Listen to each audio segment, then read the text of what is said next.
Bonjour les amis, j'espère que vous allez bien. Merci de me rejoindre pour cette nouvelle vidéo. Donc, comme vous savez, c'est qu'à partir d'une cellule œuf issue de la fécondation, un individu se construit et forme un organisme. Ce organisme est multicellulaire, c'est-à-dire qu'il est constitué de milliards de cellules. Chaque type de cellule a un fonctionnement individualisé. Et donc, l'œuf issu de la fécondation s'est vu à un très grand nombre de divisions, selon un processus appelé la mitose. Alors, notre sujet d'aujourd'hui, ça serait sur la mitose. Donc, les questions que nous pouvons nous poser dans ce chapitre sont: qu'est-ce que c'est que la mitose?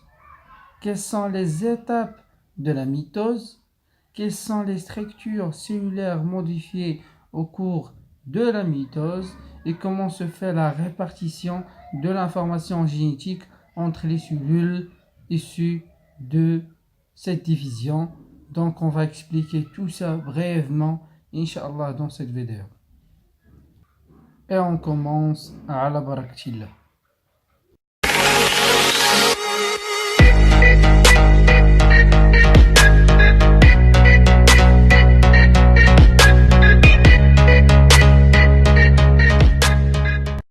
Alors, on va commencer par une toute petite définition de qu'est-ce que c'est que la mitose. Alors, on parle de la mitose, on parle de la division cellulaire. C'est exactement la même chose.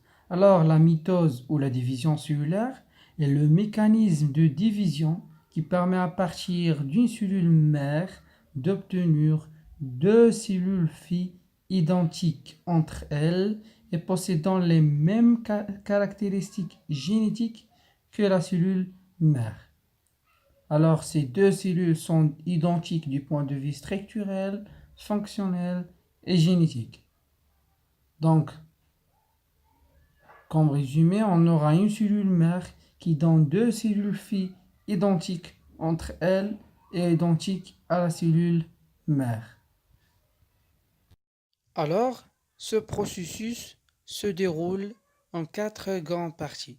La mitose se déroule en quatre grandes parties. La prophase, la métaphase, l'anaphase et dernièrement la télophase.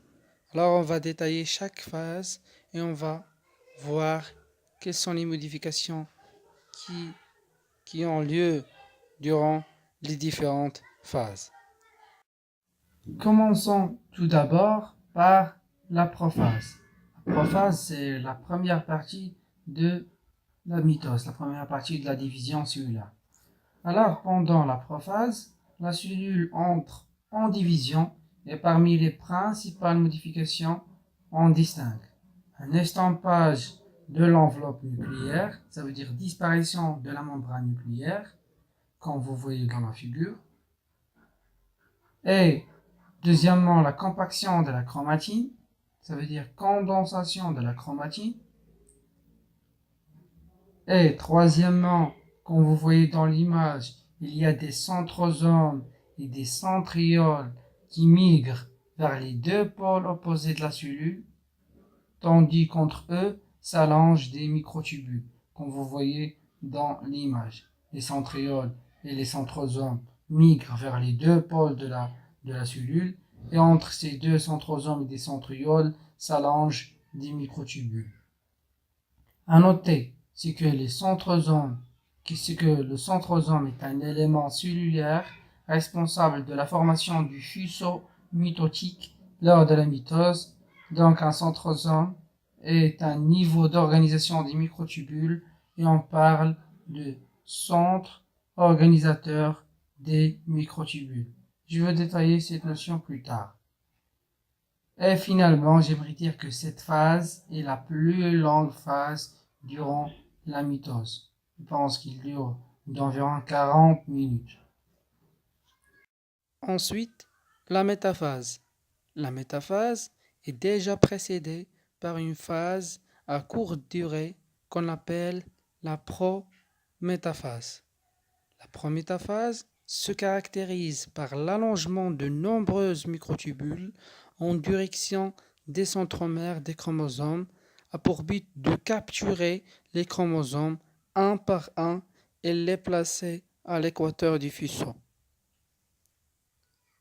Dans la métaphase, on a les chromosomes se positionnent de façon linéaire dans l'équateur de la cellule, comme vous voyez dans l'image, et les chromosomes formant la plaque équatoriale et par conséquent, les chromatides sœurs se trouvent reliées à chacun des pôles de la cellule. Du point de vue temps, la métaphase est très courte. Il dure environ 5 minutes. Donc, pendant la métaphase, la caractéristique principale, c'est qu'il y a la formation du fuseau mitotique. Ça veut dire l'alignement de chromosomes dans la ligne, bien dans l'équateur de la cellule. Troisièmement, on a l'anaphase. Au niveau de cette phase, les chromosomes se scindent en deux lots identiques qui migrent vers les deux pôles de la cellule. Se scindent en deux lots, ça veut dire se séparent en deux lots identiques. Ensuite, il va y avoir migration vers les deux pôles de la cellule. Brièvement, cette phase commence par la séparation des deux chromatides d'un même chromosome. Bien évidemment, la séparation s'effectue au niveau du centromère. Donc, premièrement, il va y avoir séparation des deux chromatides sœurs. Deuxièmement, il va y avoir migration des deux chromatides vers les deux pôles. Il va y avoir migration des chromatides vers les deux pôles opposés. À noter que la séparation des chromatides sœurs s'effectue grâce aux fibres kinétochoriennes. Il est écrit dans la diapo microtubule du kinétophore. Donc la séparation s'effectue grâce aux fibres kinétochoriennes. Ces fibres kinétochoriennes, c'est un niveau d'assemblage moléculaire des protéines.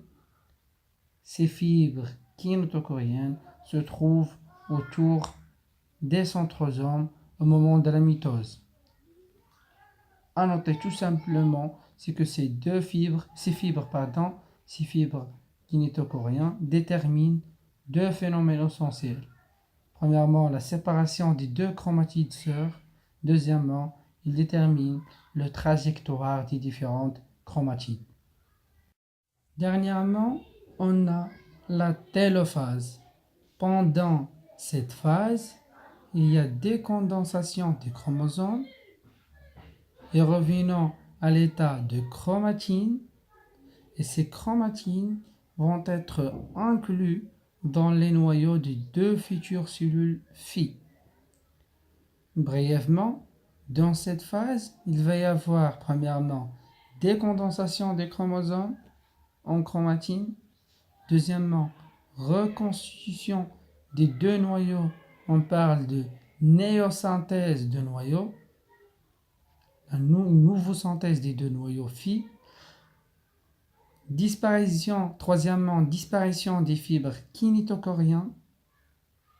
Et vous pouvez trouver une cinquième phase, donc selon d'autres classifications, selon d'autres auteurs. Cette cinquième phase est appelée la cytodiarèse ou la cytokinèse ou même la cytokinèse. C'est exactement la même nomenclature. Cette dernière phase est la phase qui correspond à l'étranglement de la membrane plasmique, ce qui va aboutir à la séparation du cytoplasme en deux parties égaux et identiques. En terminant avec cette cinquième phase, et on arrive à la fin de la mitose. Donc rapidement, 4 phases ou plutôt 5 phases. La prophase, la métaphase, l'anaphase, la télophase et la cinquième phase, c'est la cytodiarèse. Donc, j'ai expliqué brièvement chaque phase, qu'est-ce qu'il y a, qu'est-ce qui se passe,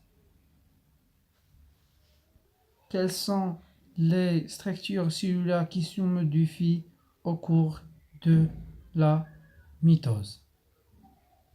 Enfin, j'aimerais vous informer que la mitose est une simple phase dans une boucle, dans un cycle qu'on appelle le cycle cellulaire, qui sera le sujet de notre prochaine vidéo, Inch'Allah. Et donc, si vous avez des questions, n'hésitez pas de poser-le dans les commentaires ou même de laisser vos avis. Et au revoir, à très bientôt.